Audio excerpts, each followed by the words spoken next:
The principle of substitution usually comes up with appraisal and property valuation. It's essential to understand for investors, property owners, and real estate professionals. In this video, we cover everything you need to know about the principle of substitution. Hello everybody, it's Zach here from RealEstateLicenseWizard.com. Today we're talking about the principle of substitution. So the principle of substitution states that a buyer will not pay more for a property than the cost of an equally desirable property. So in real estate, when comparing identical houses, a buyer theoretically should always choose the cheaper house. The principle simply means buyers usually don't pay more when they don't have to. If a house is selling for $500,000 and an equally desirable substitute is selling for $400,000, according to the principle of substitution, the first house will not sell.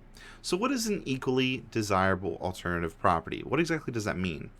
Well, an equally desirable alternative property is just another property that is the same. So when comparing two practically identical properties, they should be equivalent in cost. This is common in housing developments where each property is copied and pasted. If this is the case, according to the principle of substitution, each property should be priced the same. So now we have to talk about maximum value and market value. Maximum and market value in reference to substitution are basically the same. Market value is the actual price paid, while the maximum value is the highest price that can be produced. Typically, an appraiser finds a maximum value, and with an excellent real estate agent, the market value ends up being close to the same number. Now, obviously, that's not always the case, but generally speaking, that's what maximum value and market value is and their relationship. So who actually uses the principle of substitution? What's the point of all this? Well, the principle of substitution applies to pretty much everybody, even investors and lessees. A wise real estate investor won't pay more for an income-producing property if it costs less to purchase a similar property or even build a property with the same properties. Likewise, most lessees or renters would not pay more rent if an equally desirable property exists for cheap. Now, since a buyer will not pay more for a property than the cost of an equally desirable property, it favors the buyer. This means buyers ultimately have the final say in the real estate market. If no one buys houses in an area, sellers are forced to lower their prices. So which appraisal method uses the principle of substitution? Well, the principle of substitution is the basis of the market data approach, which primarily focuses on deriving value from other properties sold in the same area. While the market data approach primarily uses the principle, it is also used in both the income and cost approach. So how does the income approach use the principle of substitution?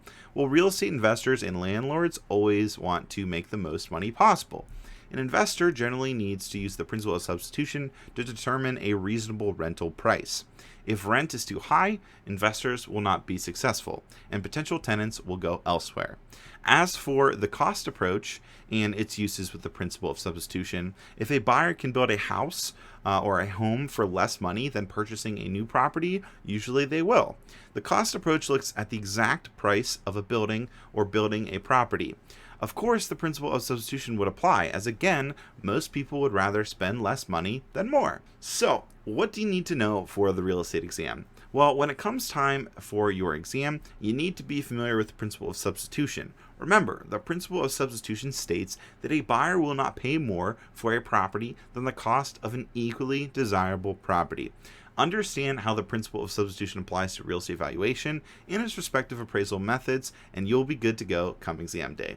Still need help with real estate valuation and appraisal? Click the video here for more, and like always, make today magical. See you guys next time.